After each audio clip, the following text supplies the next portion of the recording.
Hello everyone, welcome to created academy. और आज हम 12th क्लास का एक इम्पोर्टेंट चैप्टर ले रहे हैं, कोऑर्डिनेशन कंपाउंड, जिसका वेटेज आईआईटी नीट और 12th एग्जाम में बहुत ही ज्यादा है। हर नीट एग्जाम में क्वेश्चन आता है, आईआईटी में भी क्वेश्चन आता है। 12th लेवल का ऐसा कोई भी एग्जाम नहीं है जिसमें यहाँ से क्वेश्चन नहीं आता है। ठीक है, तो चलिए टाइम को बिना बर्बाद किए हम स्टार्ट करते हैं। Coordination compound, coordination compound. ठीक है, सबसे पहले हम जानेंगे बच्चों कंपाउंड क्या होता है। Compound, what is compound?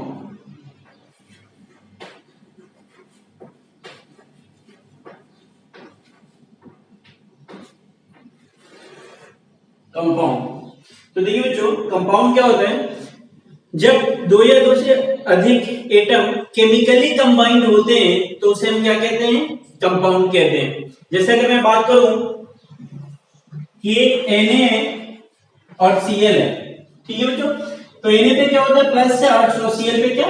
Minus charge. ठीक है, और जब ये दोनों कंबाइंड होगा, ये प्लस चार्ज क्यों आया, माइनस चार्ज क्यों आया? तो देखिए ये आयनिक बॉन्ड की बात है। सोडियम के पास एक 281 इलेक्ट्रॉन होता है और क्लोरीन के पास 287 इलेक्ट्रॉन होता है। ठीक है, इसका भी ऑक्टेट से ज्यादा इलेक्ट्रॉन है और इसका ऑक्टेट ही कंप्लीट नहीं है, तो ये क्या करता है? अपना एक इलेक्ट्रॉन इसको डोनेट करता है तो इसका ऑक्टेट कंप्लीट हो जाता है। और जब कोई एटम इलेक्ट्रॉन गेन करता है तो उस पे नेगेटिव चार्ज आता है, और जब कोई इलेक्ट्रॉन डोनेट करता है तो उस पे पॉजिटिव चार्ज आता है। क्लियर है बात? तो इसके कारण इस पे पॉजिटिव नेगेटिव आया, और ये दोनों मिलकर क्या बना लेंगे बच्चों? NaCl। This is called compound. ठीक है, ये इसको हम बोलेंगे केमिकल कॉम्बिनेशन। क्लियर है? और इस तरह के कंपाउंड को हम आयनिक कंपाउंड कहते हैं, बिकॉज ये जो है आयंस है, कैटायन और एनायन, और कैटायन एनायन के मिलने से जो कंपाउंड बनते हैं उसको हम क्या बोलते हैं? आयनिक कंपाउंड कहते हैं। क्लियर है बात? तो चलिए डेफिनेशन की तरफ चलते हैं। Compound, when two or more atom combine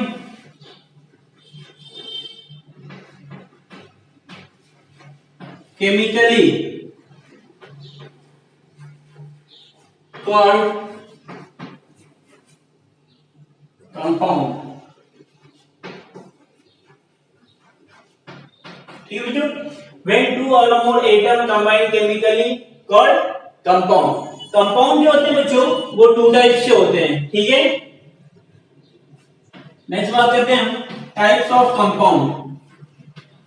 types of compound,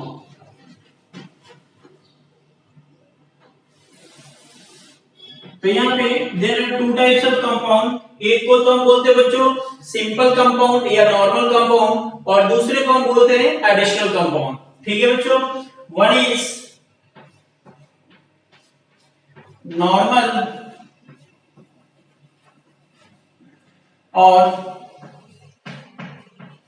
simple salt and another is additional salt. तो नॉर्मल सॉल्ट देखते हैं क्या होता है बच्चों। नॉर्मल सॉल्ट जो होता है it is completely ionized to give two types of ion, one type cation and one type anion. ठीक है, it is completely ionized to give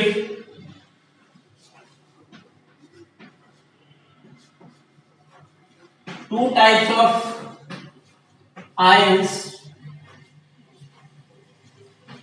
One is cation and another is anion। ठीक, example की अगर मैं बात करूं तो NaCl, KCl, MgCl2, FeCl3, AlCl3 etcetera. एक को मैं आयोनाइज करके भी बता देता हूं आपको। NaCl है, जब आप इसको आयोनाइज करेंगे बच्चों तो बनेगा क्या, Na प्लस और Cl माइनस। हमेशा हम आयोनाइज कहां करते हैं बच्चों, वाटर के अंदर करते हैं। क्लियर है बात।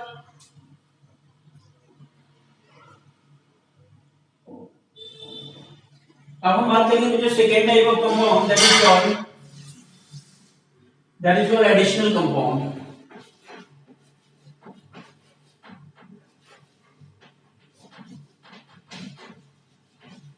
Additional compound,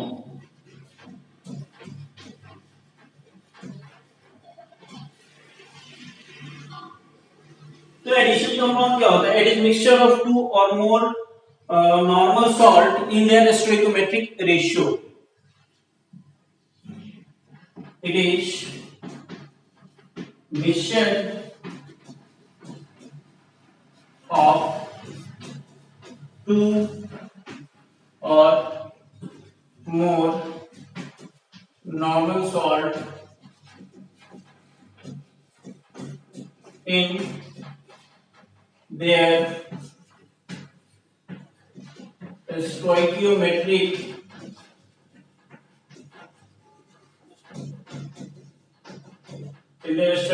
coefficient।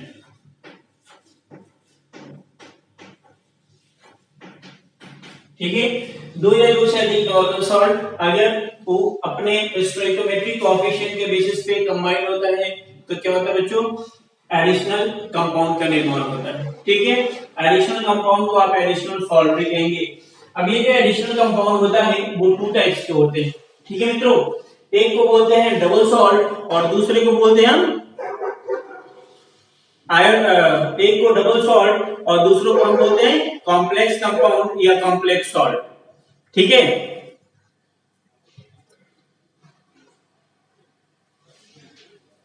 देखिए एडिशनल कंपाउंड जो होता है आपका, एडिशनल कंपाउंड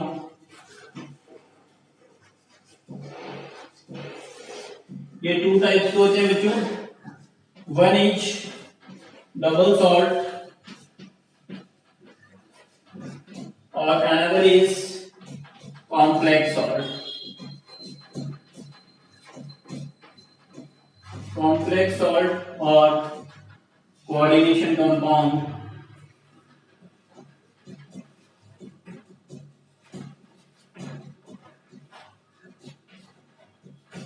और इसको कॉम्प्लेक्स कंपाउंड भी कहते हैं।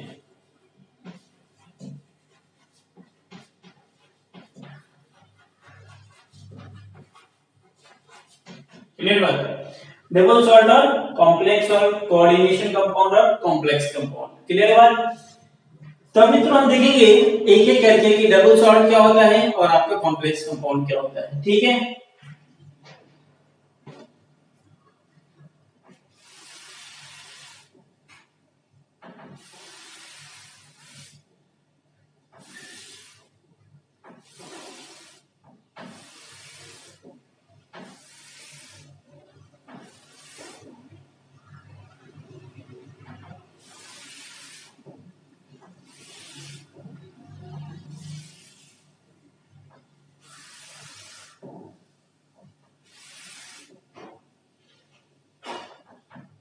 फर्स्ट वन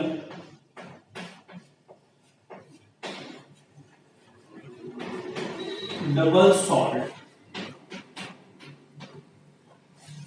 अब देखिए मित्रों डबल सॉल्ट क्या होता है। डबल सॉल्ट तो एडिशनल कंपाउंड ही होता है, एडिशनल सॉल्ट ही होता है।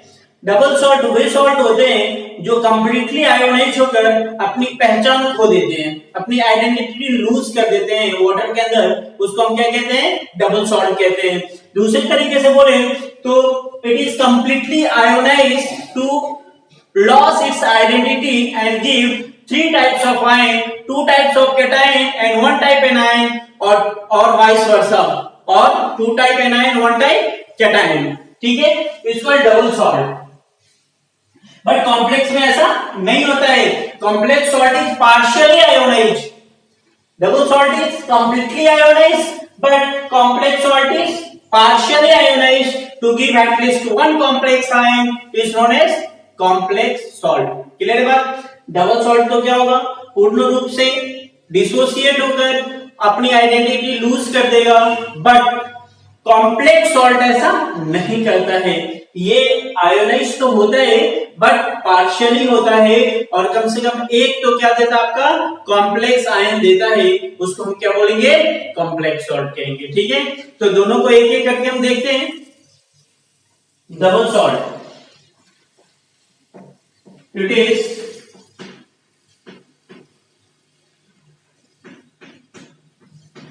completely ionized to lose its identity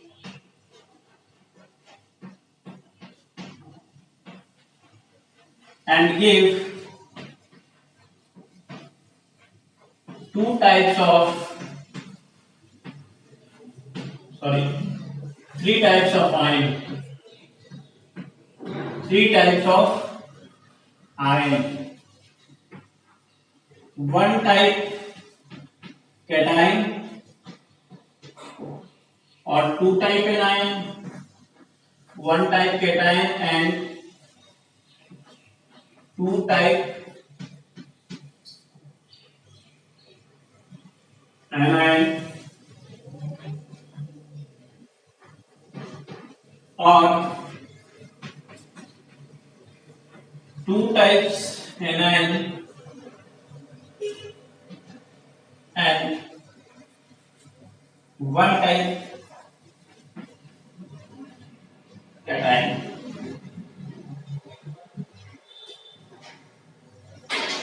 देखिए एग्जाम्पल,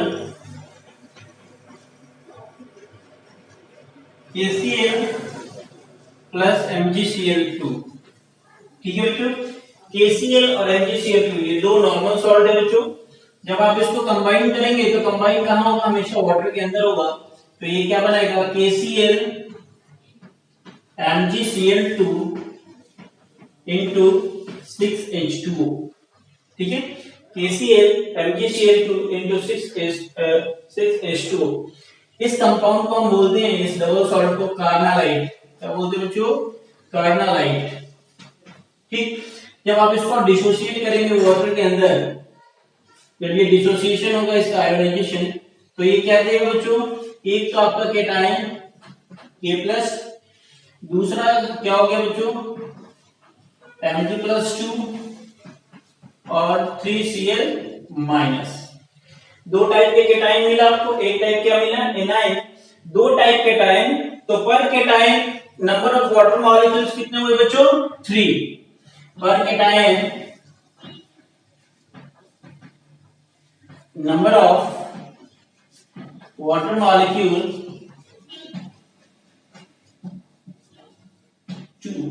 3। ठीक, इसी तरह से हम बात करेंगे बच्चों कॉम्प्लेक्स सॉल्ट की, बट उससे पहले एक और एग्जांपल लेते हैं हम डबल सॉल्ट का। बहुत ही फेमस डबल सॉल्ट है बच्चों, उसको बोलते हैं मोर salt. NH4 whole twice SO4 plus FeSO4 gives NH4 whole twice SO4 into FeSO4 into 6H2। ठीक है बच्चों, इसको फेरस अमोनियम सल्फेट भी कहते हैं। Ferrous ammonium sulphate, chemical name क्या हो गया बच्चों, फेरस अमोनियम सल्फेट।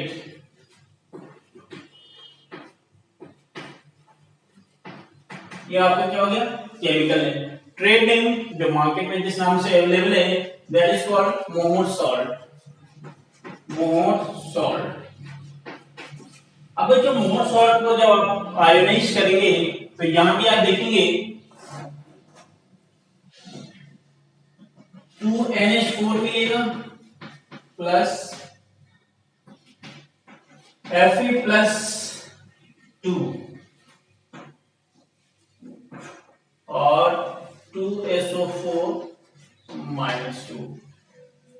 ठीक है, दो टाइप के टाइम यहाँ भी मिल रहा है आपको और एक टाइप एनाइन मिल रहा है। पर नंबर पर cation number of water molecule कितने होंगे बच्चों? 3 पर cation number of water molecule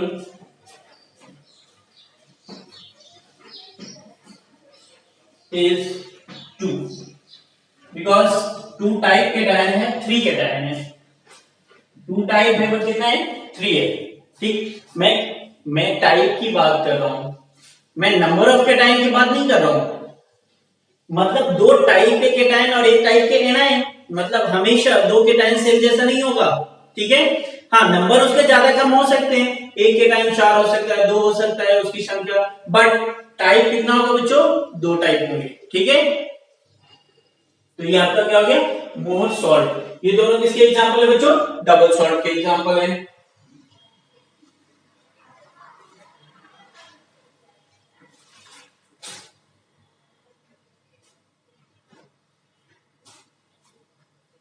और थोड़ा सा देखते हैं, जब KMnO4 का आपने नाम सुना होगा, पोटेशियम परमैंगनेट,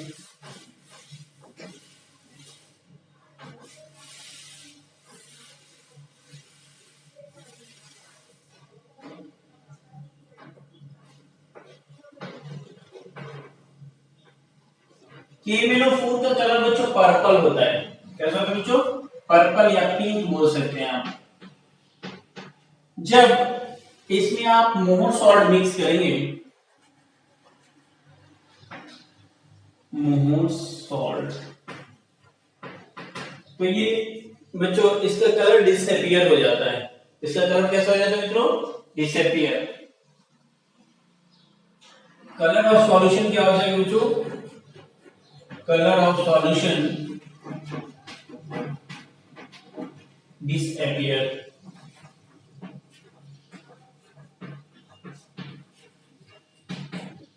ठीक, क्यों होता है ऐसा? क्यों? रीजन बच्चों, मोर सॉल्ट के अंदर आयरन होता है +2 ऑक्सीडेशन स्टेट में। ठीक है, और जैसे आप इसमें मिक्स करते हैं तो किस में आ जाता है? आयरन +3 ऑक्सीडेशन स्टेट में आ जाता है। ठीक है बच्चों, तो इससे क्या है बच्चों? एक पहचान भी की जाती है। जब आप टाइट्रेशन करेंगे उसके अंदर ये यूज करते हैं कि पिंक कलर के KMnO4 में हम क्या डालते हैं बच्चों? मोर सॉल्ट का। तो अगर सॉल्यूशन का कलर डिसअपीयर हो गया, ठीक है बच्चों, तो टाइट्रेशन आपका कंप्लीट हो गया। ठीक, तो ये इसका बेस्ट एग्जांपल है। नेक्स्ट ऑर्डर लेते हैं बच्चों, आपने सुना होगा बहुत ही फेमस पोटास एलम। ठीक है, पोटास एलम बनता कैसे है ये ज्यादा इंपॉर्टेंट है। ठीक, तो ये बनता है K2SO4 प्लस Al2 और ट्वाइस SO4। दोनों को जब अब देखिए, कभी भी दो कंपाउंड मिक्स होता है बच्चों तो वो वाटर के अंदर ही होता है, कंबाइंड होता है। तो ये क्या बन जाएगा बच्चों? K2SO4 Al2 SO4 whole thrice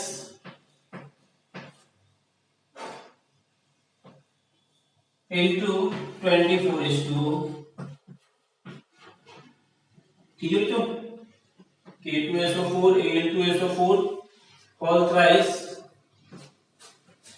into 24:2। इसको बोलते हैं पोटास एलम। पोटास एलम ये बड़ा ही इंपॉर्टेंट है मित्रों। कई बार मुझे एक किस्सा याद है, मैं कॉमेट देने गया था, कर्नाटका का एग्जाम बेंगलोर में होता है, तो वहां भी क्वेश्चन आया था बच्चों, और यही था, सेम क्वेश्चन था। यहाँ पे बस ये 3 नहीं दिया था, ब्रैकेट था। ठीक है, और बोला था कि ये ब्रैकेट की जगह क्या होगा? 1 2 3 4। ठीक है ना, तो ऐसे भी क्वेश्चन पूछ लिए जाते हैं, ध्यान रखिए। तो ये देखिए बच्चों, ये जो है दो टाइप के यहाँ दिख रहे हैं आपको कैटायन। एक को तो हम क्या बोलते हैं? मोनोवैलेंट कैटायन, और दूसरा क्या है बच्चों? Divalent cation. ठीक, M डैश यहाँ देखिए बच्चों, general formula general formula of alum.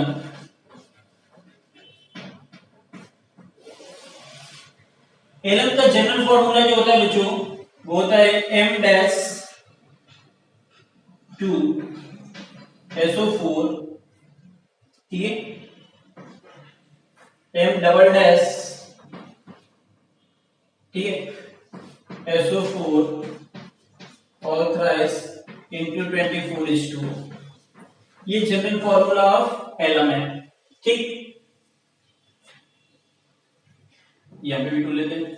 अब देखिए एम डैश और एम डबल डैश क्या है, हमेशा ये पोटेशियम और एल्युमिनियम नहीं लेंगे अपन, आप चेंज भी कर सकते हैं, नो डाउट। एम डैश का मतलब है बच्चों ये मोनोवैलेंट कैटायन, मोनोवैलेंट कैटायन मतलब वो कैटायन जिसके ऊपर +1 चार्ज हो, वही कैटायन जिसके ऊपर कितना बच्चों +1 चार्ज हो, like Na+, A+, Rb+, NH4+, Li+, नहीं, Li+ नहीं हो सकता बच्चों because it's size is small, ठीक है, इसलिए ये एलम का फॉर्मेशन नहीं करता, बाकी ये लोग करते हैं। नेक्स्ट है बच्चों M double dash. M double dash का मतलब है ट्राइवैलेंट कैटायन, ट्राइवैलेंट कैटायन। यहां पे आप एल्युमिनियम ले सकते हो जिसपे +3 चार्ज हो, आप आयरन ले सकते हो, आप कोबाल्ट ले सकते हो, आप क्रोमियम ले सकते हो, ठीक है, इसमें से कोई भी ले सकते हो। तो ये एलम का क्या है बच्चों जनरल फॉर्मूला, यहाँ पे एम डैश क्या है monovalent cation, M double dash क्या है बच्चों ट्राइवैलेंट कैटायन, इस बात का ध्यान रखेंगे। अब हम बात करते हैं बच्चों कॉम्प्लेक्स सॉल्ट, ठीक है, ठीक है बच्चों। तो ये हमारा हो गया सब कहानी, ये किसका था बच्चों, ये आपका डबल सॉल्ट का कहानी यहाँ पे खत्म हो रहा है। अब हम बात करते हैं बच्चों कॉम्प्लेक्स सॉल्ट और कॉम्प्लेक्स कंपाउंड की।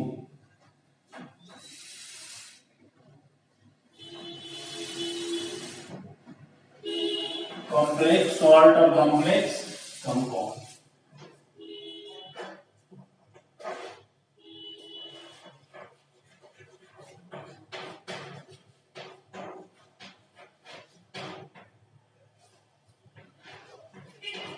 Complex salt.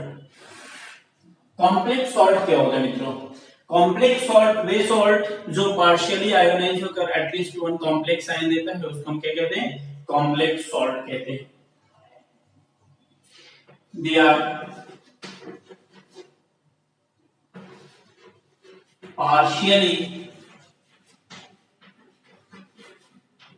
ionized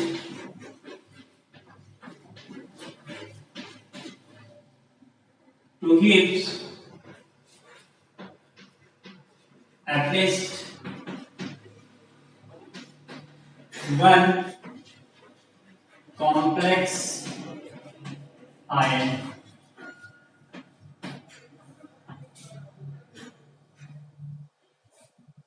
Is called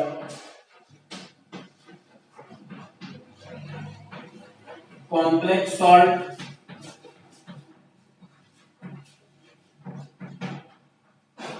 complex compound,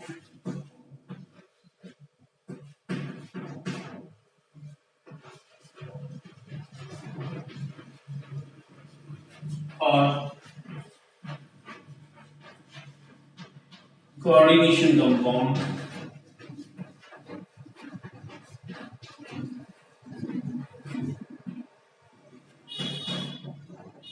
ठीक है, they are partially ionized to give at least one complex ion is called complex salt, complex compound or coordination compound। ठीक, अब देखिए बच्चों आपको थोड़ा पहचान होना चाहिए कि सर बेसिक डिफरेंस क्या होगा कॉम्प्लेक्स सॉल्ट और डबल सॉल्ट में, कि हम देख के क्या कर सके पहचान सके, ठीक है। तो देखिए आपने देखा था कि डबल सॉल्ट का जो बनावट है वो ओपन है, बट कॉम्प्लेक्स सॉल्ट कुछ इस तरह से बनता है बच्चों, इसकी बनावट कुछ ऐसी होती है, Cr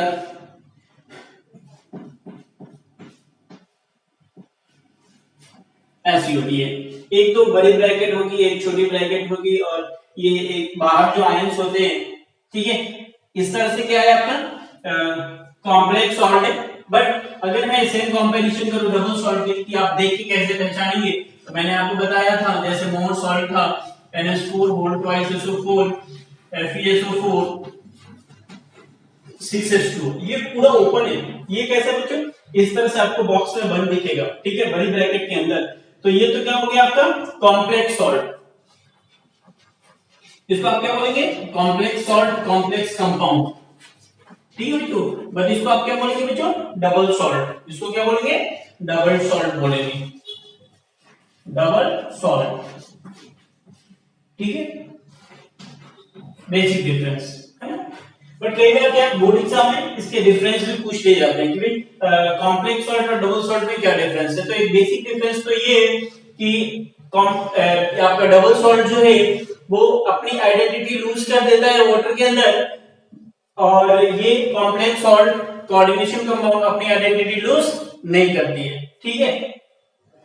चलिए अब देखिए मित्रों, ये जब आयोनाइज होगा, इसके एग्जांपल को भी हम डिस्कस करेंगे, बट इसको हम आयोनाइज करके देखते हैं। जब आप इसको आयोनाइज करेंगे मित्रों, तो जो बड़ी ब्रैकेट के अंदर ये जो आपका आयन है, इसको हम काउंटर आयन कहते हैं, ये आयोनाइज हो जाता है 2K प्लस Cr CN6 -2, ठीक है मित्रों। तो जितना प्लस चार्ज हटेगा उतना ही अपोजिट चार्ज इस बड़ी ब्रैकेट के ऊपर डेवलप हो जाएगा बच्चों, और जैसा चार्ज डेवलप होगा उसी टाइप के क्या बोलेंगे कंपाउंड, तो ये कंपाउंड कैसे हो गए बच्चों एनायनिक कंपाउंड, इसको हम कैसे कंपाउंड बोलेंगे एनायनिक कॉम्प्लेक्स कहेंगे, एनायनिक कॉम्प्लेक्स। सिंपल सी बात है बच्चों कि जिस कॉम्प्लेक्स में केटायन हो वो एनायनिक कॉम्प्लेक्स होगा, और दूसरी साइड अगर एनायन प्रेजेंट हो तो उसको हम क्या बोलेंगे केटायनिक कॉम्प्लेक्स कहेंगे। क्लियर है बात, ठीक।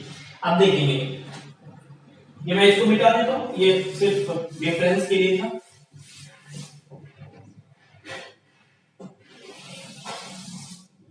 अब देखते हैं तो फॉर्म कैसे होता है, दो चार हम बना के भी देख लेते हैं, जैसे 4 KCN plus FeCN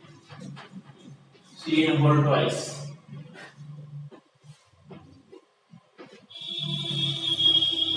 K4 FeCN6, ठीक है बेटा, ये देखिए ऐसे फॉर्म होगा। आयोनाइज करेंगे तो सेम टाइप के आयोनाइज सभी होंगे,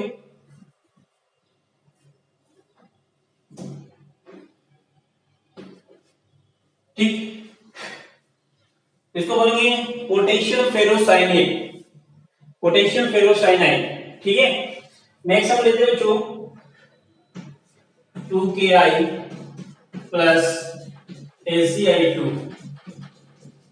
2Ki प्लस LCI2 क्या बनाएगा K2H3I4, ये बहुत इंपॉर्टेंट कॉम्प्लेक्स है, इसको बोलते हैं नेस्लर रिएसेंट, क्या बोलते हैं बच्चों नेस्लर रिएसेंट कहते हैं, नेस्लर्स रिएजेंट, ठीक।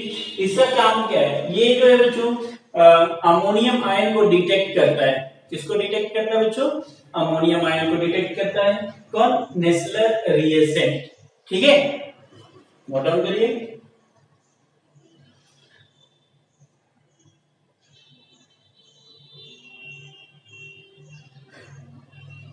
चलिए K2ACI4 कैसे डिटेक्ट करता है बच्चों, देखिए जब अमोनियम आयन या अमोनियम परसेंट होता है बच्चों, ठीक है, तो इसका कलर कैसा हो जाता है? Chocolate brown. कैसे कलर हो जाता है बच्चों? चॉकलेट ब्राउन कलर हो जाता है, चॉकलेट ब्राउन कलर। कैसा कलर हो जाता है? चॉकलेट ब्राउन कलर हो जाता है, ठीक है ना। तो इस तरह से ये नेशनल रिएजेंट का क्या काम है? डिटेक्शन, डिटेक्ट करता है जो detection of NH3 and NH2+। Clear बात? तो ये इसका काम नेशनल रिएजेंट।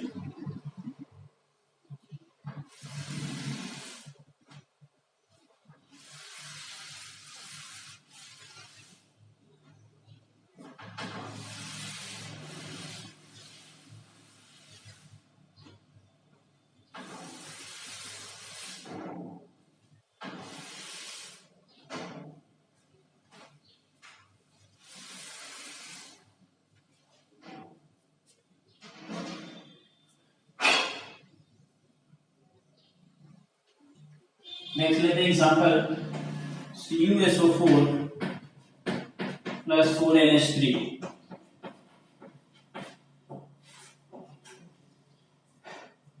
ये बनेगा बच्चों CuNH3 4SO। तो ये बच्चों यहाँ पे काउंटर आयन क्या है? एनायन है, सल्फेट आयन है, ठीक है। इसका ये बहुत इंपॉर्टेंट कंपाउंड है, इसको स्विट्जर रिएजेंट कहते हैं।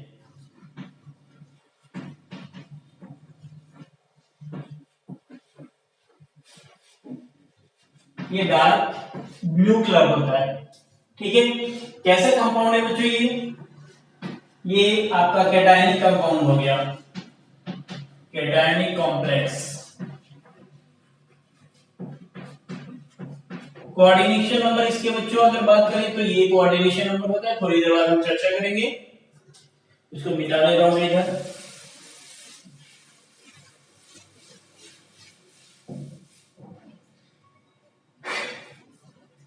कैटायनिक कॉम्प्लेक्स हो गया बच्चों, इसको स्विट्जर रिएक्शन भी कहते हैं, सॉरी हाँ। और कोऑर्डिनेशन नंबर कितना हो जाएंगे? Coordination number is 4। थोड़ा सा पेशेंस रखिए आप सब, पेशेंस रखिए। थोड़े देर बाद आपको सब पता चल जाएगा कि कोऑर्डिनेशन नंबर क्या होता है, ठीक है, लिगेंड क्या होता है, काउंटर आयन क्या होता है, सब बता देंगे। इसका कलर जो होता है जो डीप ब्लू कलर होता है,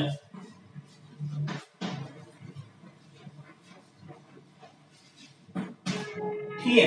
तो इस तरह से आप बता सकते हैं।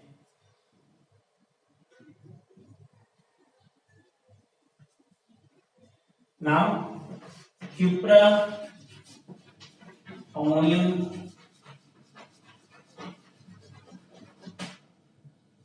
सल्फेट,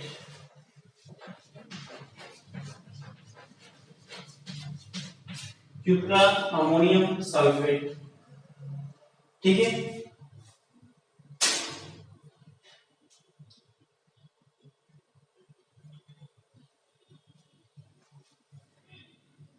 अब जो क्वेश्चन ये उठता है कि ठीक है,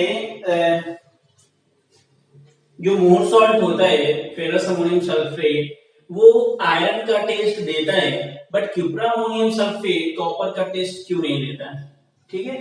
तो ये क्वेश्चन बनता है, ये सेशन इस टाइप के क्वेश्चन पूछे जा सकते हैं आपसे कि व्हाई ये स्विट्जर रिएक्शन कैसी होगा, ठीक है। Why ferrous ammonium sulfate gave the taste of iron but cupra ammonium sulfate does not, ठीक है।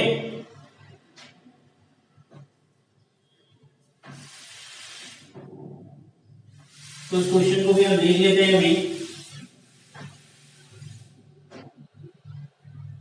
क्वेश्चन है why more salt gives the taste of Fe, but cuprammonium sulfate does not gives the taste of copper.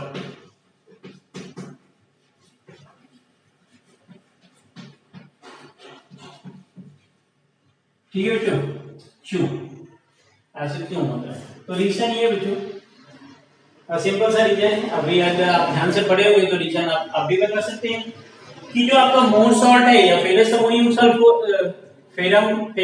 Sulphate, ये एक double salt है। और double salt क्या होता है? कंप्लीटली आयोनाइज हो जाता है। बट क्यूप्रा अमोनियम सल्फेट क्या है? कॉम्प्लेक्स सॉल्ट है, कॉम्प्लेक्स कंपाउंड है, इसीलिए ये कंप्लीटली आयोनाइज नहीं होता है। कंप्लीटली आयोनाइज नहीं होगा तो ये कॉपर का टेस्ट भी नहीं देगा।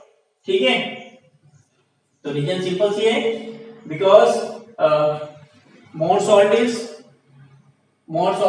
double salt, so it is completely ionized in water and give the taste of iron. But cuprammonium sulfate is complex salt, it does not completely ionize, so it is not give the taste of copper ion.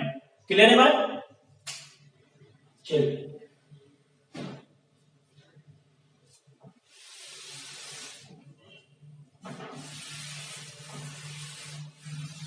ये बस general knowledge के लिए question था, लेकिन ऐसे question भी पूछे जाएंगे भी। ये एक तरह से डिफरेंस ही है डबल सॉल्ट और कॉम्प्लेक्स सॉल्ट के बीच का।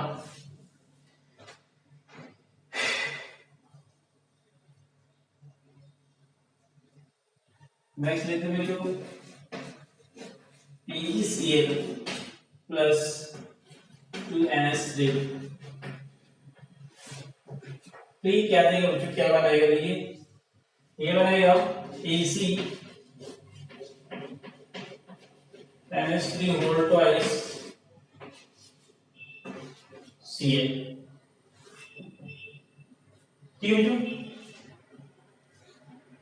इसको बोलते हैं टॉलेंस रिएजेंट। ठीक है, सिल्वर अमोनियम क्लोराइड है, इसको बोलते हैं बच्चों Tollens reagent.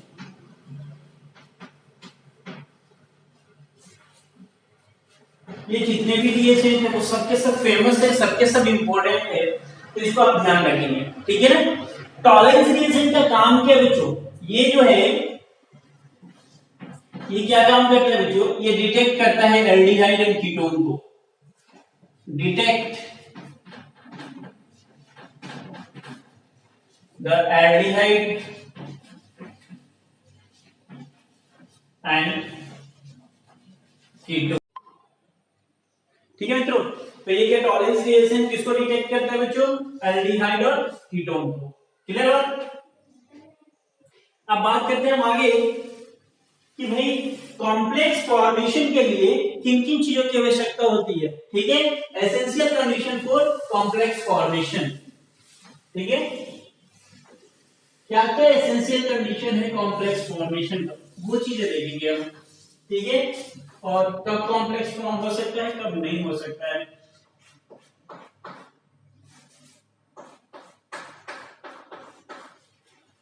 Essential condition for complex formation. Complex formation क्या क्या एसेंशियल कंडीशन है?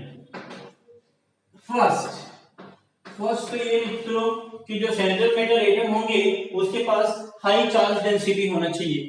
सेंट्रल मेटल एटम के पास क्या होना चाहिए बच्चों? हाई चार्ज डेंसिटी, ताकि वो लिगेंड को अपनी तरफ अट्रैक्ट कर सके।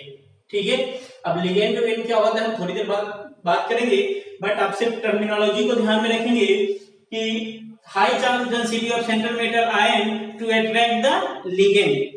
तो जब लिगेंड अट्रैक्ट होगा सेंट्रल मेटल एटम से, उसके बाद क्या होगा बच्चों, लिगेंड क्या करता है, लिगेंड इलेक्ट्रॉन पेयर डोनेट करता है, ठीक है।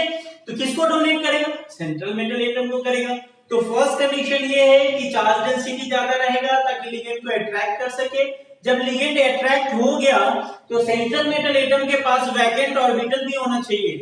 वैकेंट ऑर्बिटल क्यों, ताकि वो जो लिगेंड देगा इलेक्ट्रॉन पेयर उसको एक्सेप्ट कर सके। तो जगह रहेगा तभी तो एक्सेप्ट करेगा। तो फर्स्ट क्या, high charge density of central metal atom to attract the ligand, and second condition होगा बच्चों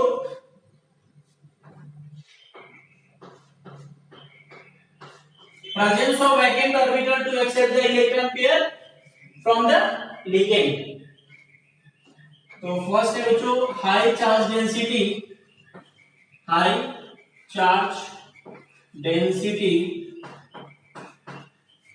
of central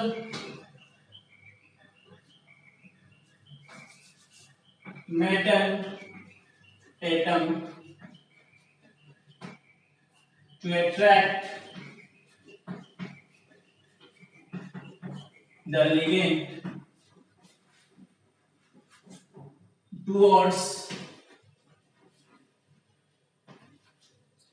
to attract the ligand towards itself।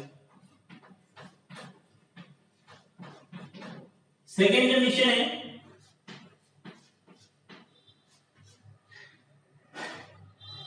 presence of vacant orbital, presence of vacant orbital, बोले तो S P D F, ठीक है तो presence of vacant orbital to accept the electron pair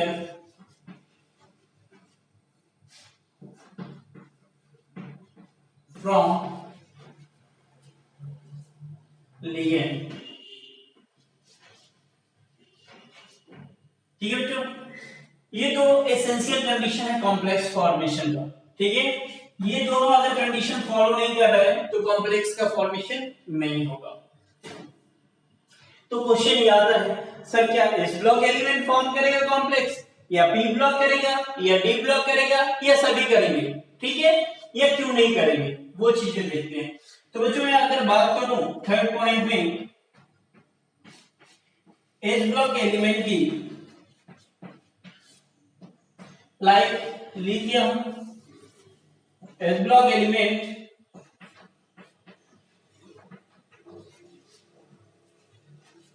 like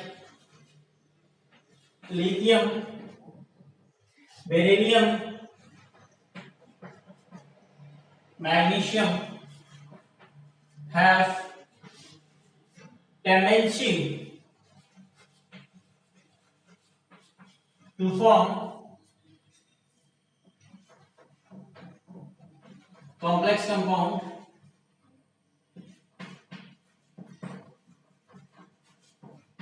but it is less stable,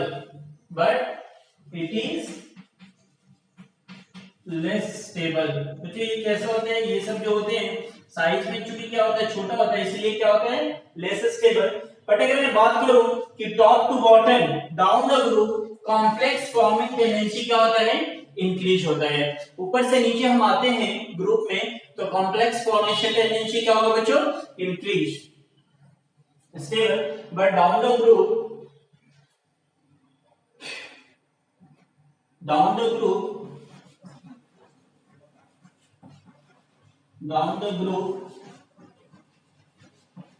complex forming tendency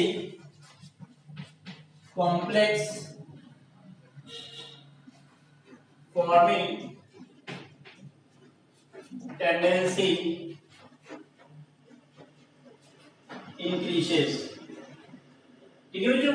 down the group complex formation tendency क्या होता है increase होता है, ठीक। तो ज्यादातर जो कॉम्प्लेक्स फॉर्मेशन करते हैं बच्चों को डी ब्लॉक एलिमेंट करते हैं बिकॉज उसके डी ऑर्बिटल पूरा के पूरा क्या होता है वैकेंट रहते हैं। यहाँ पे तो चलो एस ब्लॉक में एक इलेक्ट्रॉन आ सकते हैं, दो इलेक्ट्रॉन आ सकते हैं मैक्सिमम, ठीक है। बट डी ब्लॉक में तो कितने 10-10 इलेक्ट्रॉन आ सकते हैं, 18 इलेक्ट्रॉन आ सकते हैं, ठीक है। तो यहाँ पे देखते हैं कि कौन कॉम्प्लेक्स फॉर्म करेगा मित्रों। तो वो आयन जिसपे +2 चार्ज हो, ठीक है, ये आयन ये फॉर्म कर सकते हैं, ठीक है। ये कौन कौन से होते हैं, जैसे हमने स्कैंडियम से शुरू कर दिया बच्चों, इधर थोड़ा कम स्पेस पड़ेगा इसलिए मैं इधर आता हूं।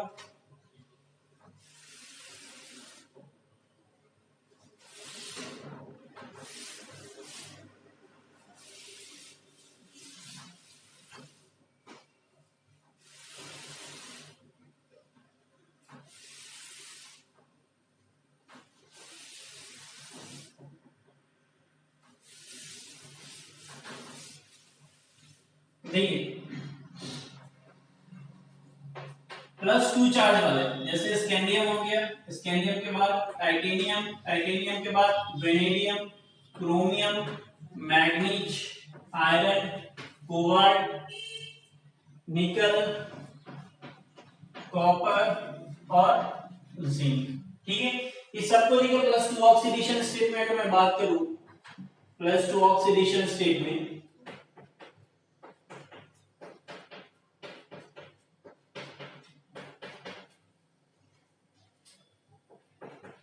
तो सब के सब कॉम्प्लेक्स नहीं फॉर्म करते हैं, ठीक है। बट आप जानते हो लेफ्ट टू राइट हम चलते हैं तो क्या होता है, साइज डिक्रीज होता है, स्लाइटली डिक्रीज होता है। साइज डिक्रीज होता है बच्चों, तो न्यूक्लियर चार्ज क्या होता है, इंक्रीज। न्यूक्लियर चार्ज बोले तो न्यूक्लियस पे charge, number of proton increase होगा। बट बच्चों यहाँ क्रोमियम से लेकर स्कैंडियम तक ये +2 ऑक्सीडेशन स्टेट में स्टेबल नहीं होते हैं, ठीक है। तो ये तो +2 ऑक्सीडेशन स्टेट में कॉम्प्लेक्स नहीं फॉर्म कर सकता, because it is not stable, because it is not stable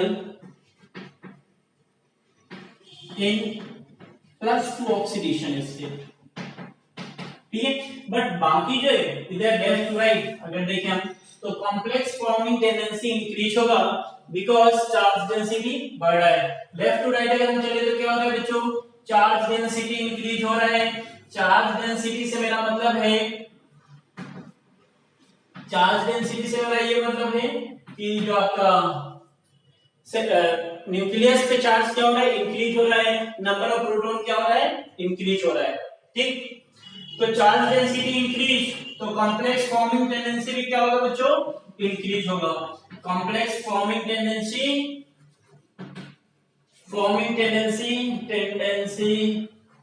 is increases, ठीक है। तो सबसे ज्यादा देखो बच्चों किसका होगा, तो कॉपर का होगा, ठीक है। कॉपर का होगा बिकॉज कॉपर का क्या होता है बच्चों, इसके पास नंबर ऑफ प्रोटॉन ज्यादा है, ठीक है, जिंक से भी। देन उसके बाद ये, देन ये ऑर्डर है बच्चों, इस ऑर्डर में, ठीक। नेक्स्ट इसको बोलते हैं बच्चों इरविन विलियमसन ऑर्डर, क्या बोलेंगे, इरविन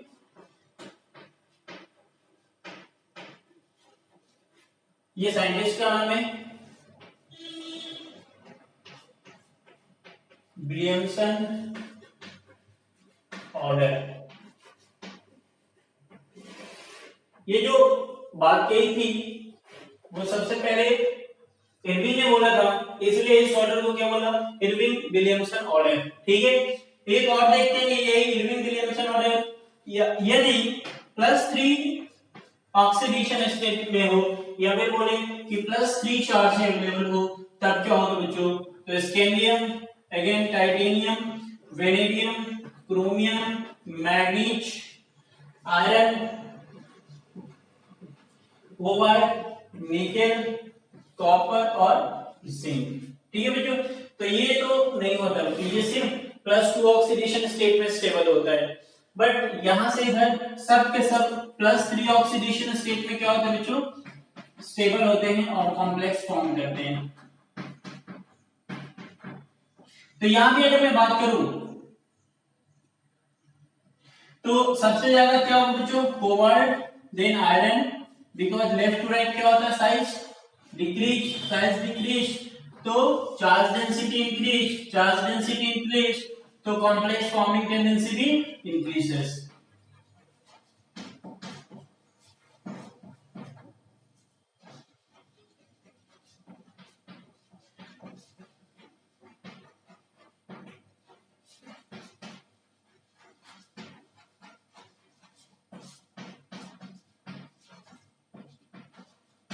इंक्रीजेस, ठीक है। तो आपको समझ में आया होगा कि ये जो जितने भी आयंस है ये +3 ऑक्सीडेशन स्टेट में कॉम्प्लेक्स का फॉर्मेशन करेंगे, ये +2 ऑक्सी यहां से ये +2 में भी कर सकते हैं और +3 में भी कर सकते हैं, बट ये सिर्फ किस में करेंगे, +2 में, और ये सिर्फ किस में करेंगे, +3 में करेंगे, ठीक है। बिकॉज ये जो ऑक्सीडेशन स्टेट होता है इसके लिए मोर कन्वीनियंट होता है, इसमें जो कंपाउंड होते हैं आपके वो स्टेबल होते हैं। क्लियर बात। चलिए हम आगे बात करते हैं, टर्मिनोलॉजी की बात करते हैं मित्रों।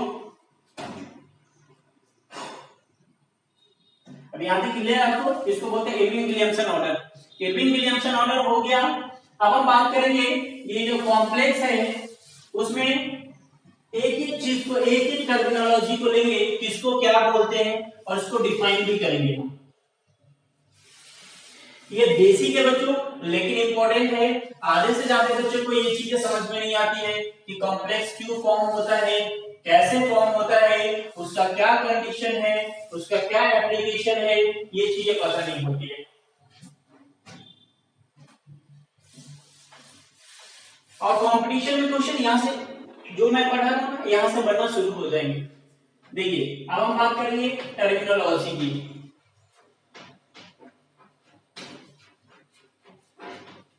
टर्मिनोलॉजी ये इंपॉर्टेंट है बच्चों, टर्मिनोलॉजी। मैं एक कॉम्प्लेक्स ले रहा हूं Cu NH3 4 SO4, ठीक है बच्चों। इसमें किसको क्या बोलते हैं वो हम देखेंगे, ठीक। तो ये जो बच्चों जिसकी संख्या कम है उसको हम बोलते हैं सेंट्रल मेटल एटम। क्या बोलेंगे बच्चों, सेंट्रल मेटल एटम। शॉर्ट में लिखे बच्चों तो CMA सेंट्रल मेटल एटम या CMI सेंट्रल मेटल आयन, ठीक। ये जो बच्चे छोटी ब्रैकेट के अंदर है उसको लिगेंड कहते हैं हम। क्या कहते हैं, लिगेंड। लिगेंड जो होता है बच्चों वो इलेक्ट्रॉन डोनर स्पेसीज होते हैं। लिगेंड क्या होते हैं, इलेक्ट्रॉन डोनर स्पेसीज। ये जो बड़ी ब्रैकेट है, बड़ी ब्रैकेट के अंदर तो हम बोलते हैं बच्चों कोऑर्डिनेशन स्फीयर, कोऑर्डिनेशन स्फीयर, और इसको कॉम्प्लेक्स एंटिटी भी कहते हैं, कॉम्प्लेक्स एंटिटी। बच्चों कॉम्प्लेक्स एंटिटी क्या होता है, वो जगह जहां लिगेंड और सेंट्रल मेटल एटम प्रेजेंट होते हैं और किसी पे पॉजिटिव चार्ज किसी पे नेगेटिव चार्ज होता है, दोनों में से, ठीक। ये जो है बच्चों ये लिगेंड की संख्या, इसको हम बोलते हैं कोऑर्डिनेशन नंबर। लिगेंड की संख्या को क्या बोलते हैं बच्चों, कोऑर्डिनेशन नंबर, कोऑर्डिनेशन नंबर,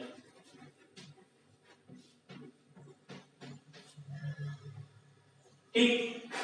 ये जो आयन है इधर कैटायन होता है पीछे एनायन होता है, इसको हम बोलते हैं बच्चों काउंटर आयन। क्या बोलते हैं, काउंटर आयन, ठीक। और ये जो स्पेस होता है कोऑर्डिनेशन स्फीयर के बाहर उसको बोलते हैं आयोनाइजेशन स्फीयर। आयोनाइजेशन स्फीयर क्यों कहते हैं आयोनाइजेशन स्फीयर, इसका रीजन है बच्चों क्योंकि आयोनाइजेशन स्फीयर के अंदर जितने भी एटम होते हैं वो सब के सब क्या होते हैं, आयोनाइज हो जाते हैं, ठीक है। तो ध्यान से देख लीजिए बच्चों, ये सेंट्रल मेटल एटम या सेंट्रल मेटल आयन कहते हैं जब ऑक्सीडेशन स्टेट में होता है। यहाँ पे जो छोटी ब्रैकेट के अंदर उसको लिगेंड कहते हैं। ये क्या होता है, इलेक्ट्रॉन पे डोनर स्पीशीज होता है, सेंट्रल एटम इलेक्ट्रॉन पे एक्सेप्टर स्पीशीज होता है। लिगेंड की जो संख्या होता है उसको कोऑर्डिनेशन नंबर कहते हैं। लिगेंड और सेंट्रल मेटल आयन जहां पे उपस्थित होते हैं उसको कोऑर्डिनेशन स्फीयर कहते हैं या कॉम्प्लेक्स एंटिटी कहते हैं। कोऑर्डिनेशन स्फीयर के बाहर जो आयन होता है उसको काउंटर आयन कहते हैं, और कोऑर्डिनेशन स्फीयर के बाहर जो स्पेस होता है उसको हम क्या बोलते हैं, आयोनाइजेशन स्फीयर। ये भी आयोनाइजेशन स्फीयर होगा, इधर भी क्या होगा बच्चों, आयोनाइजेशन स्फीयर। क्लियर बात? तो आई थिंक ये टर्मिनोलॉजी आपको क्लियर होगा। देख लीजिए ध्यान से, डाउट है तो बताइए।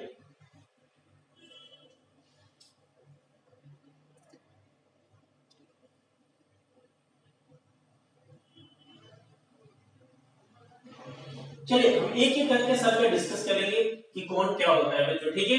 यहाँ से क्वेश्चन बच्चों आते हैं, कॉम्प्लेक्स दे देते हैं, आप देखेंगे आईआईटी और नीट के अंदर कई बार क्वेश्चन आए हैं कि इसका कोऑर्डिनेशन नंबर क्या होगा, वो दे देगा सेंट्रल एटम और बोलेगा कोऑर्डिनेशन नंबर क्या होगा। मैं ऐसा ट्रिक बताऊंगा आपको कि आप देखते पहचान जाएंगे, ये ना भी दिया रहे तब भी आप बता सकते हैं कि इस आयन या इस एटम का कोऑर्डिनेशन नंबर कितना होगा एकदम। तो निश्चित रूप से अगर आप पढ़ रहे हैं तो क्वेश्चन तो नहीं छूटेगा, चाहे कोई भी कॉम्पिटिटिव एग्जाम हो, डोंट वरी। तो एक एक करके हम सबको डिस्कस करते हैं टर्मिनोलॉजी को।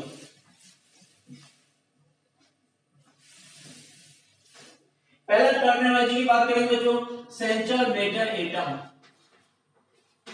Central metal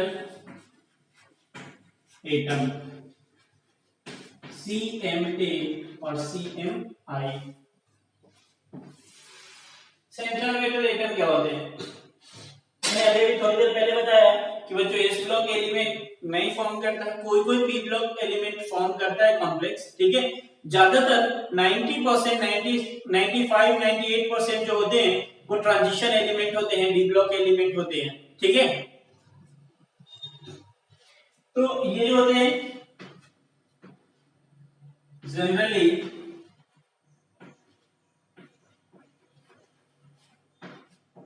central metal atom is a transition element, transition or d block element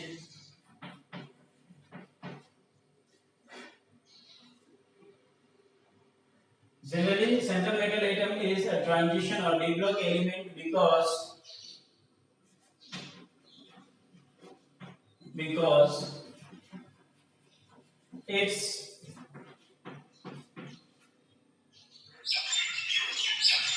d orbitals are vacant,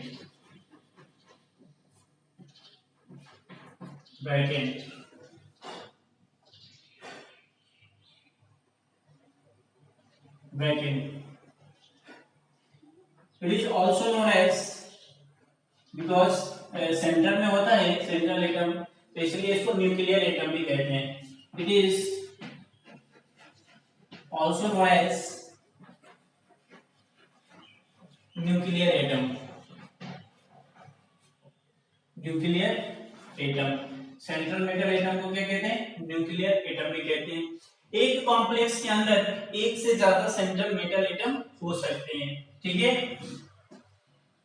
one or more central metal atom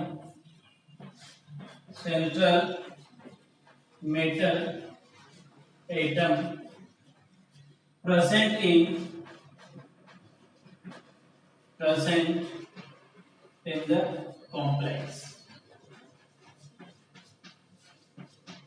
ठीक है। एक और एक से ज्यादा हो सकते हैं, क्लियर बात।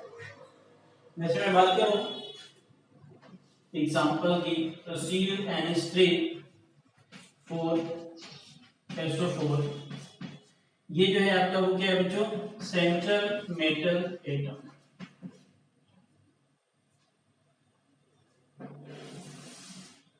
सेंट्रल मेटल एटम के बाद हम बात करेंगे बच्चों कोऑर्डिनेशन नंबर की या कॉम्प्लेक्स एंटिटी। सेकेंड हम बात करेंगे बच्चों कॉम्प्लेक्स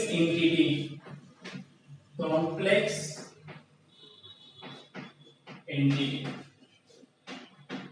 या कोऑर्डिनेशन स्फीयर, ठीक है।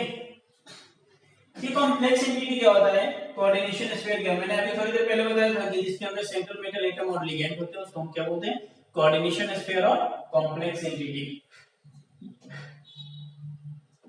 It is group of central metal atom and ligand having positive and negative charge, having positive and negative charge। ध्यान से देखेंगे इधर, मैं ऐसे ले रहा हूं एग्जांपल के तौर पे m, ठीक है, m to the power n, ये चार्ज ले रहे, ये सेंट्रल मेटल एटम है और l क्या है बच्चों, लिगेंड है जिसकी संख्या कितनी है x, दोनों मिलेगा तो क्या बनेगा बच्चों, Mn x।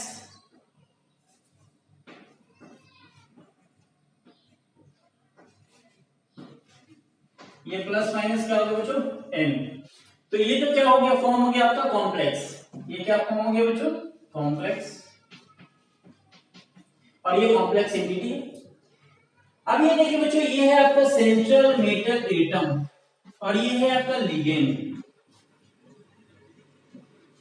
तो लिगेंड क्या कर रहा है बच्चों, ये lone pair of electron donate कर रहा है। लोन पेयर ऑफ इलेक्ट्रॉन का मतलब होता है दो इलेक्ट्रॉन, ठीक है।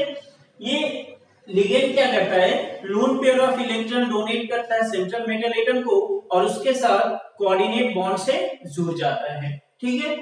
तो बच्चों हम आप पढ़े होंगे आयनिक इक्विलिब्रियम के अंदर कि जो इलेक्ट्रॉन पेयर डोनेट करता है उसको लुईस एसिड कहते हैं और जो इलेक्ट्रॉन पेयर गेन कर जो इलेक्ट्रॉन पेयर गेन करता है उसको लुईस एसिड कहते हैं और जो इलेक्ट्रॉन पेयर डोनेट करता है उसको लुईस बेस कहते हैं। तो यहाँ पे अगर आप देखिए तो सेंट्रल मेटल एटम जो है वो लुईस एसिड की तरह बिहेव करता है, ठीक है, और जो लिगेंड है वो लुईस बेस की तरह बिहेव करता है।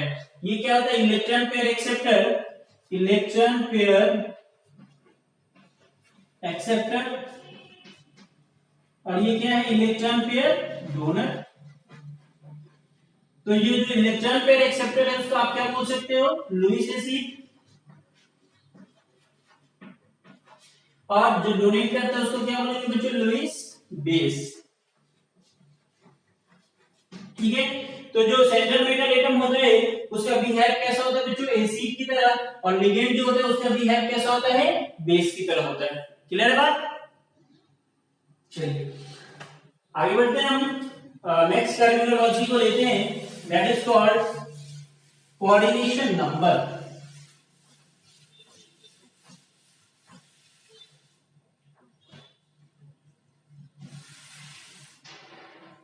Coordination number, third one is,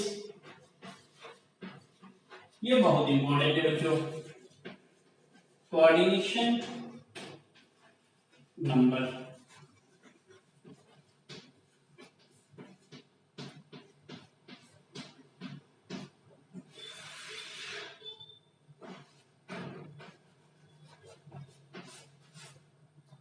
coordination number क्या होता है, अभी मैंने आपको बताया कि सेंट्रल मेटल एटम जो होते हैं वो लिगेंड से क्या करते हैं, इलेक्ट्रॉन को एक्सेप्ट करता है, ऐसे कुछ होता है बच्चों।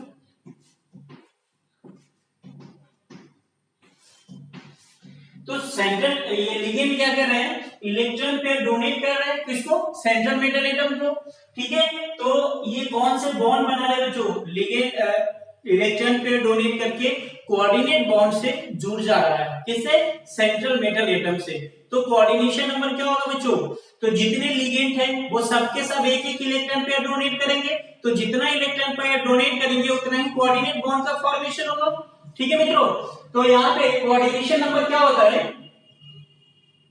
The total coordinate bond form between central metal atom and ligand is known as coordination number, ठीक है ना मित्रों। ये क्या होता है, the number of coordinate bond, the number of coordinate bond formed between central metal atom and ligand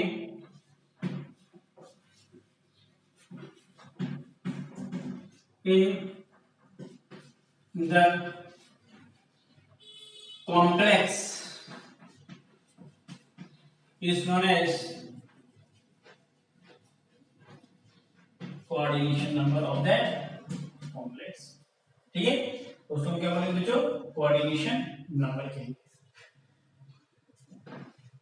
कुछ particular atom के लिए कोऑर्डिनेशन नंबर क्या होता है बच्चों? फिक्स्ड होता है।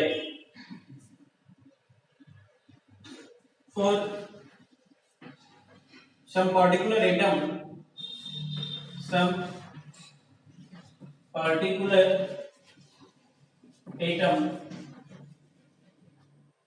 coordination number are generally fixed। ठीक है, यही आपको याद रखना है, जिसका कोऑर्डिनेशन नंबर क्या होता है बच्चों? फिक्स्ड होता है।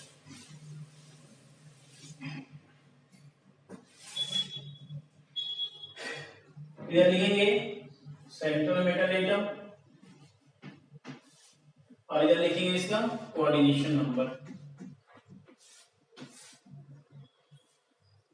फर्स्ट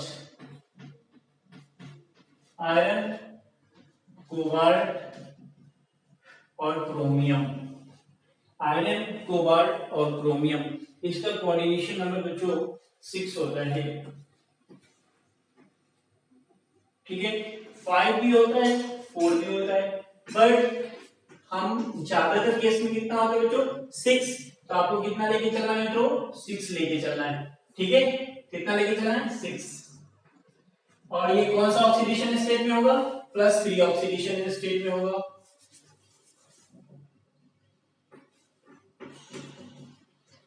+3 ऑक्सीडेशन स्टेट में होगा। सेकेंड, यदि प्लैटिनम +4 ऑक्सीडेशन स्टेट में हो, प्लैटिनम किसमें हो बच्चों? +4 ऑक्सीडेशन स्टेट में हो, तो इसका कोऑर्डिनेशन नंबर कितना होगा?